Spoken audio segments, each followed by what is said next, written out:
வாழ்க வையகம், வாழ்க வையகம், வாழ்க வளமுடன்.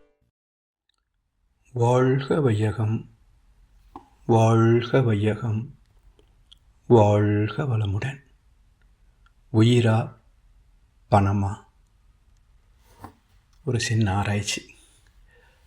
ஜீவகாந்தம், வித்து சக்தி, உயிர், உடல், மனம், உள்ளம், மூளை, புலன்கள், இந்த 8 இணைப்பேக்கம்தான் ஜீவனின் பிறப்பு.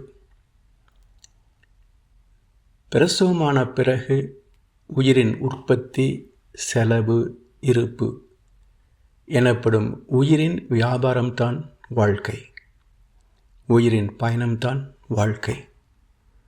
உடல் திறத்தை கொண்டு, சிந்தனை திறத்தை கொண்டு, உயிரை பயன் கொண்டு எவ்வளவு பணம் ஈட்ட முடியுமோ அதுதான் ஒரு மனிதனின் உயிருக்கு விலை என்கிறது ஆயுள் காப்பீட்டு நிறுவனங்கள்.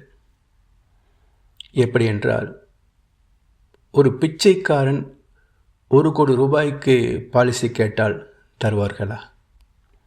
அந்த பிரீமியத்தை கட்டுவதற்கான வருவாய் உள்ளதா என்பதற்கு சான்று கேட்பார்கள். மேலும் ஹெல்த் இஸ் வெல்த், நோயற்ற வாழ்வே குறைவற்ற செல்வம் என்ற சொலவடை அனைவருக்கும் தெரிந்ததுதான்.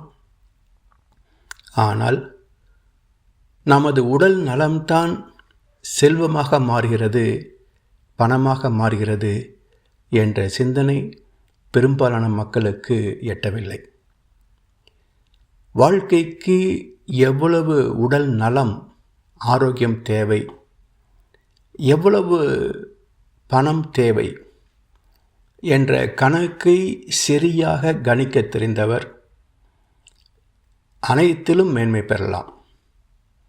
இல்லை என்றால் ஈட்டிய செல்வம் மருத்துவமனையின் சொத்து கணக்குக்கு கைமாறி போகும்.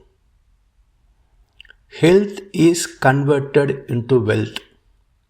So, if you can judge how much health should be converted into wealth, then you can enjoy both health and wealth.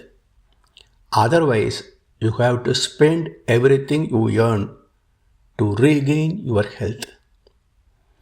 உயிரின் மதிப்பு தெரியாமல் பறந்து பறந்து பணம் தேடியவன் நோயில் வீழ்ந்த பிறகு, எவ்வளவு செலவானாலும் பரவாயில்லை டாக்டர், எப்படியாவது என்னை காப்பாற்றுங்கள் என்று கதறுகின்ற போது பணத்தின் மதிப்பு குறைந்து உயிரின் மதிப்புத்தானே உயர்வாக தெரிகிறது.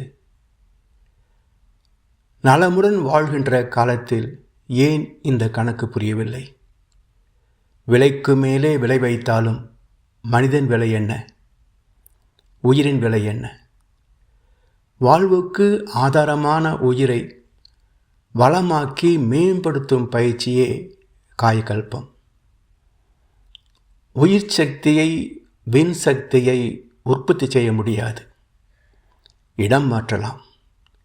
Energy can neither be created நார் destroyed, but it can be transferred என்பது அறிவியல் உண்மை.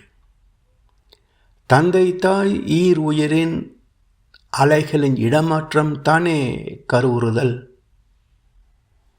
பிரசவத்திற்கு பின்பு தாய்ப்பாலில் உள்ள உயிரின் இடமாற்றம் தானே சிசுவின் வளர்ச்சி. பிறகு பல்வகை உணவில் உள்ள உயிரின் இடமாற்றம் தானே வாழ்க்கை. எனவே உயிரின் கொள்கலம்தான் தாய்ப்பால் முதல் அனைத்து உணவு வகைகளும்.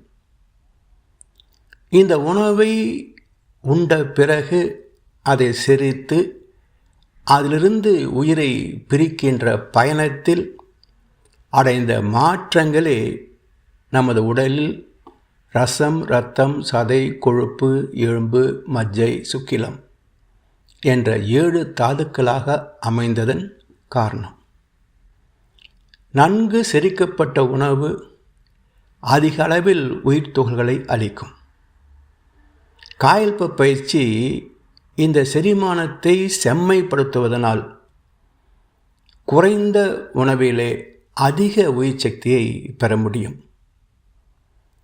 உடலுக்கு பல்வகை திணிவுள்ள உயிர் துகள்கள் தேவை. முடிக்கு ஓரளவுக்கு திறமுள்ள உயிர் துகள், பாதத்தில் உள்ள நகத்திற்கு ஓரளவு திணிவுள்ள உயிர் துகள்கள், இப்படி பல வகை திணிவுள்ள உயிர் துகள்கள் இந்த உடலை நடத்தி கொண்டிருக்கின்றன.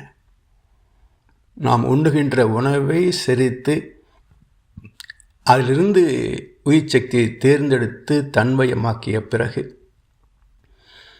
இவை எதற்கும் பயனில்லாத தேவையில்லாததை கழிவாக வெளியேற்றிவிடுகிறது.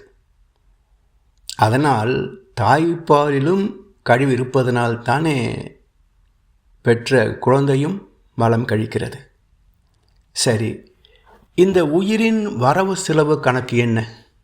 வியாபாரம் என்ன? பூமி, நவக்கோள்கள், விண்மீன்கள் என்ற 3 வகையிலேயும் எல்லா ஜீவன்களுக்கும் சக்தி கிடைக்கும். என்றாலும் உணர்ச்சி வேகத்தில் உடல் தேவைகள் சார்ந்து வாழ்கின்ற மக்களுக்கு செயல் செய்வதற்கு, தொழில் செய்வதற்கு போதிய ஆற்றல் இது இருக்காது. அதனால் பெரும்பகுதி சக்தி உணவின் மூலமே பெறப்படுகிறது.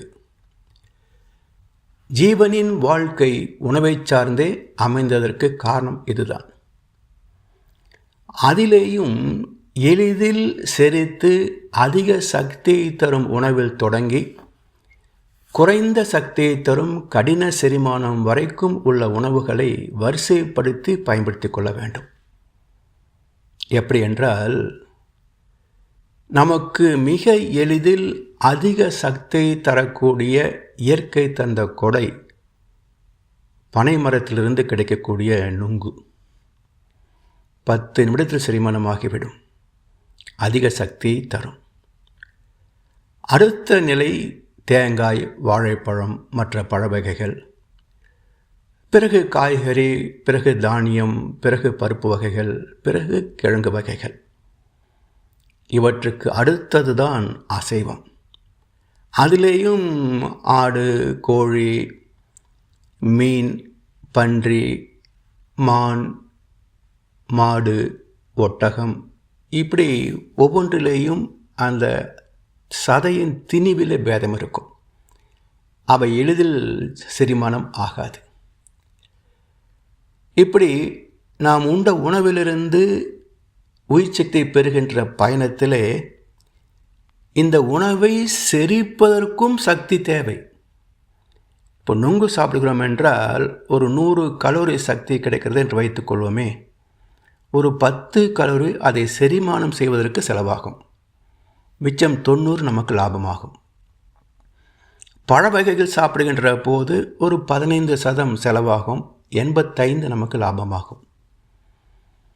காய்கறி, தானியம், பருப்பு, இப்படி ஒவ்வொரு உணவாக அந்த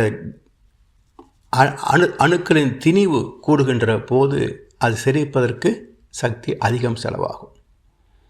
அப்படி 25% செலவாகி 75% வரவாக நிற்கும் சைவ உணவுகளிலே.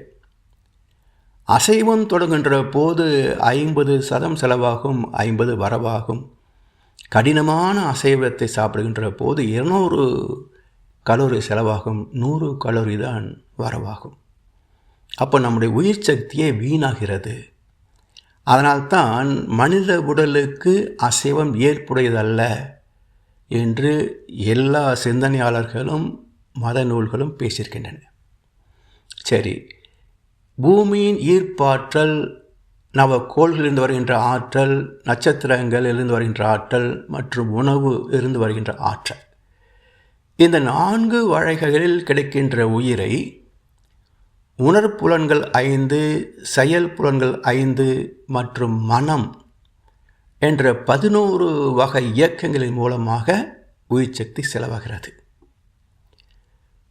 உணவு உண்ணுதல், உழைத்தல், உறங்குதல், சந்ததி விருத்தி, எண்ணம், என செயல்கள் ஐவகை.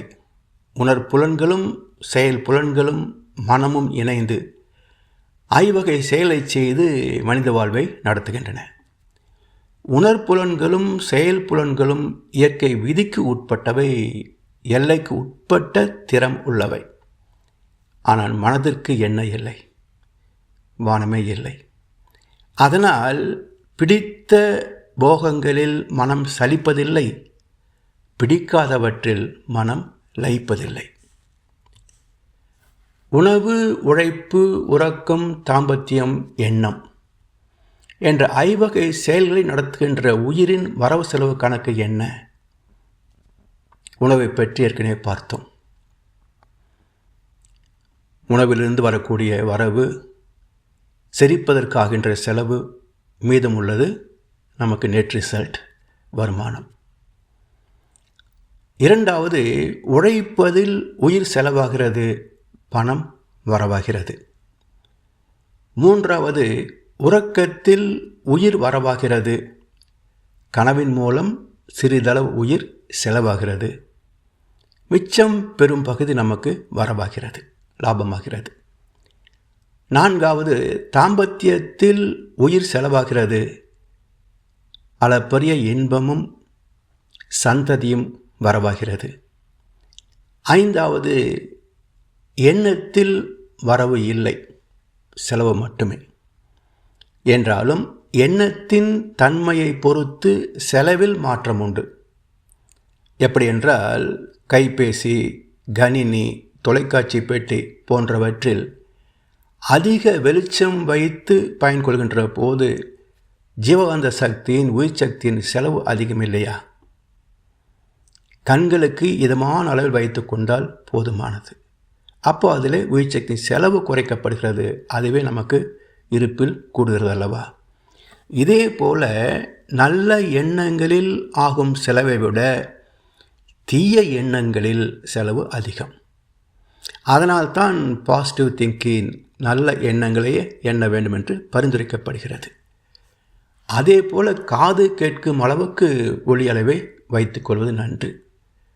இது இன்றைய காலகட்டத்தில் செவிப்பறைய கிழிந்து போகும் அளவுக்கு இசையும் திரைப்பட ஓசைகளும் நம்முடைய ஜீவாந்தத்தை எடுத்து இறைத்து விரயம் செய்கின்றன. இப்படி செயல் புலன்கள் 5, உணர்ப்புலன்கள் 5 என 10 புலன்களிலும் அளவுமுறை காத்தால் உடல் நலமும் மன வளமும் காக்கப்படும். அளவுமுறை என்பது செலவை சீரமைத்தல், தவிர்க்க முடியாது. அதனால் சீரமைக்கின்றோம். அதன் மூலம் உயிரின் இருப்பை கூட்டிக் கொள்ளலாம். உயிரின் வரவை கூட்டுவதற்கு, அதாவது உற்பத்தி திறத்தை கொஞ்சம் பெருக்கிக் கொள்வதற்கு காயகல்பம் என்ற உயிர் பெருக்க பயிற்சி அவசியம். உடலின் 7 உயிர் மையங்கள் ஊக்கம் பெறும் வகை காயகல்பத்தின் ஓஜஸ் மூச்சில் உள்ளது. உடலில் திணிவு பெற்ற ஜீவாந்த அலைகள் தான் உயிர் அலைகளாக ஓடுகின்றன.